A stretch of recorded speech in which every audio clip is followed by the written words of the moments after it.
Good morning friends. चला आज आपण कोडिंग डी कोडिंग मध्ये सिम्बॉल कोडिंग शिकणार आहोत की सिम्बॉलला कशा प्रकारे आपण डिकोड करणार आहोत. इथं एक क्वेश्चन मी राईट डाऊन करून ठेवलेला आहे, बोर्डवर तुम्ही बघू शकता. Observe the following symbols and answer the following question. पुढील जे सिम्बॉल दिलेले आहे या सिम्बॉलचं आपल्याला ऑब्झर्वेशन करायचं आहे, निरीक्षण करायचं आहे की कुठल्या सिम्बॉलसाठी कोणतं सिम्बॉल हे यूज केलं गेलेलं आहे हे आपल्याला व्यवस्थित पद्धतशीर विचार करून निरीक्षण करून आपल्याला आन्सर सॉल्व्ह करायचे.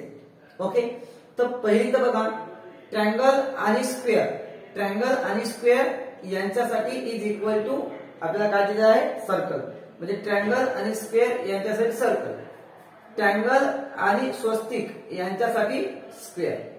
इथं आपण बघू शकतो हायफा सर्कल.